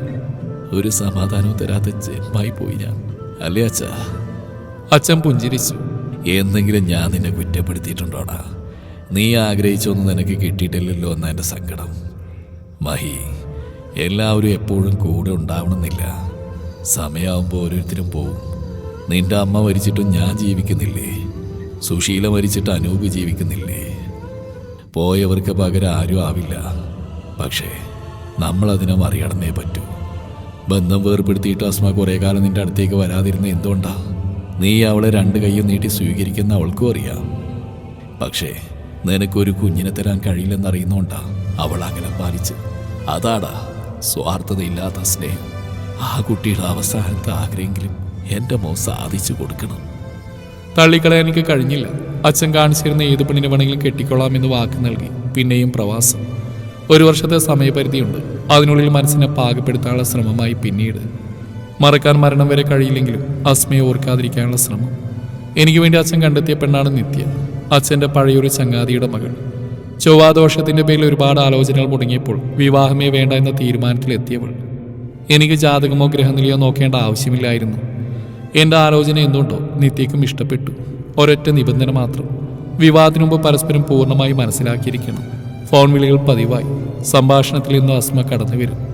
നല്ലൊരു കേൾവിക്കാരിയായിരുന്നു നിത്യ. മയ്യേട്ടൻ നാട്ടിൽ വന്നാൽ കല്യാണത്തിന് മുമ്പ് ആ കുട്ടിയെ കാണാൻ പോകണം. അതിനുശേഷം ശാന്തമായ മനസ്സോടെ തിരിച്ചു പോവാ. നിത്യ പറഞ്ഞനുസരിച്ചാണ് ഞാനിന്ന് അസ്മയെ കാണാനെത്തിയിരിക്കുന്നത്. മഹി, പോവാം. അനൂപ് ചോദിച്ചു. എടാ, 1 മിനിറ്റ്, ഞാനൊന്ന് സംസാരിക്കട്ടെ. ഞാൻ കബറിലേക്ക് മുഖം ചേർത്തു. അനൂപ് നാസർക്കയോ തടഞ്ഞില്ല. അസ്മ, നിന്റെ ആഗ്രഹം പോലെ ഞാൻ കല്യാണം കഴിക്കാൻ തീരുമാനിച്ചു. നിത്യ എന്നാ പേര്. നിന്നെ സ്നേഹിച്ച പോലെ അവളെ സ്നേഹിക്കാൻ കഴിയുമെന്നറിയില്ല. പക്ഷേ ഞാൻ ശ്രമിക്കും. വാക്ക്. ഞാൻ ബാഗ് തുറന്ന് ഒരു താലിമാല എടുത്തു. അന്ന് നീ നമ്മുടെ വിവാഹത്തിന് സമ്മതം കൂടിയപ്പോൾ ഞാൻ വാങ്ങി വെച്ചതാ. ഇത് വേറെ ആളുടെ കഴുത്തിൽ എനിക്ക് കെട്ടാൻ വയ്യടി. ഞാൻ കബറിലെ മണ്ണ് കുറച്ച് നീക്കി മാല അതിലിട്ട് മൂടി. പിന്നെ കബറിന് മീതെ ചുണ്ടുകൾ അമർത്തി. ആ നിമിഷം ശരീരത്തിലൊരു കുളിര് കോരി. പണ്ട് പാടവരമ്പിൽ വെച്ച് അവിടെ കൈ പിടിച്ചപ്പോഴുണ്ടായ തണുപ്പും പൗഡറിൻ്റെ സുഗന്ധവും ഞാൻ അനുഭവിച്ചു. അതെ, അസ്മയെല്ലാം കാണുകയും കേൾക്കുകയും ചെയ്യുന്നുണ്ട്. പോട്ടിടി, അടുത്ത 21-ാം തീയതിയാണ് കല്യാണം. അതിനുശേഷം ഉത്സവത്തിന് ഞങ്ങൾ ഒരുമിച്ച് വരും. ഞാൻ എഴുന്നേറ്റു. പിന്നെ ആ പനിനീർ പൂവുകളിലൊന്നിൽ ചുംബിച്ച ശേഷം നാസർക്കയെ നോക്കി. കല്യാണത്തിന് വരണം. അതുപോലെ എൻ്റെ നമ്പർ കയ്യിലുണ്ടല്ലോ. എന്താവശ്യമുണ്ടെങ്കിലും ഏത് പാതിരാത്രിക്കാലം വിളിച്ചോ. അവൾ മാത്രമേ പോയിട്ടുള്ളൂ. ഞാൻ ജീവനോടെയുണ്ട്. അതേ നിറകണ്ണുകളോടെ എൻ്റെ കൈകൾ കൂട്ടിപ്പിടിച്ച് നാസിർക്കയെ വീട്ടിലെത്തിച്ച് ഞങ്ങൾ തിരിഞ്ഞു നടന്നു. വയൽ കഴിഞ്ഞ ഉടനെ ഞാൻ തിരിഞ്ഞു നോക്കി. കിണറിൻ്റെ അടുത്ത് പാവാട കയറ്റിക്കുത്തി അവൾ തുണികൾ അലക്കുന്നുണ്ടോ. അമ്പലത്തിൻ്റെ അടുത്തുള്ള കവലയിലെത്തി പഴയ പരിചയക്കാരെയൊക്കെ വിവാഹത്തിന് ക്ഷണിച്ചു. അപ്പോഴേക്കും ബസ് സ്റ്റോപ്പിൽ വന്ന് നിന്നു. പോട്ടേടാ, ഒരാഴ്ച മുമ്പ് അങ്ങോട്ട് എത്തിയേക്കണം. വരാം. നീ ഇപ്പോൾ ഓക്കെ അല്ലേടാ? അനൂപിൻ്റെ ചോദ്യത്തിന് മറുപടിയായി ഒന്ന് ചിരിച്ച് ഞാൻ ബസ്സിൽ കയറിയിരുന്നു. അധികം തിരക്കൊന്നുമില്ല. കണ്ടക്ടർ വന്നപ്പോൾ ടിക്കറ്റ് എടുത്ത ശേഷം ഞാൻ നിത്യയെ ഫോൺ ചെയ്തു. ഏട്ടാ പറഞ്ഞു. ഞാൻ ബസ് കയറി. അസ്മയെ കണ്ടോ? ഇപ്പം എന്തു തോന്നുന്നു? സമാധാനം. ഞാൻ പറഞ്ഞില്ലേ, ഇത്രയേ ഉള്ളൂ. ആ കുട്ടി മരിച്ചു എന്ന സത്യം അംഗീകരിക്കാൻ ഏട്ടന് പറ്റിയിരുന്നില്ല. അതായിരുന്നു പ്രശ്നം. ഇനിയെല്ലാം ശരിയാവും. നമ്മൾ ജീവിതത്തിൽ സ്നേഹിച്ച ആളെ മറക്കാൻ ഒരിക്കലും കഴിയില്ലെന്ന് എനിക്കും അറിയാം. പക്ഷെ അസ്മയ്ക്ക് വേണ്ടി ഇനി ഏട്ടൻ സ്വന്തം ജീവിതം സന്തോഷത്തോടെ ജീവിക്കും. ഉറപ്പാ. താങ്ക്സ്. എന്തിനാ ഏട്ടാ? എന്നെ മനസ്സിലാക്കി കൂടെ നിൽക്കുന്നതിന്. ശരി, നല്ല കുട്ടിയെ വീട്ടിലേക്ക് എത്തിയിട്ട് വിളിക്ക്. ഞാൻ ഫോൺ പോക്കറ്റിലിട്ട് ചാരിയിരുന്നു. യാദൃച്ഛികമായി ബസ്സിൽ ആ പാട്ട് മുഴങ്ങി. എൻ്റെ കണ്ണ് നിറഞ്ഞില്ല. പകരം ഞാൻ അറിയാതെ ചുണ്ടിലൊരു ചിരി വിരിഞ്ഞു. അതെ, ഞാൻ സങ്കടപ്പെടുന്ന അസ്മയ്ക്ക് ഇഷ്ടമല്ല. ഇനി അവളെ ഓർത്ത് കരയുകയുമില്ല. നല്ലൊരു പ്രണയകാലത്തിൻ്റെ ഓർമ്മയായി അസ്മ എൻ്റെ ഉള്ളിൽ എന്നും ഉണ്ടാവും. Thank you. ഈ കഥ ഇവിടെ അവസാനിക്കുന്നു. നിങ്ങളുടെ അഭിപ്രായങ്ങൾ കമൻറ്റുകളായിട്ട് രേഖപ്പെടുത്തുക.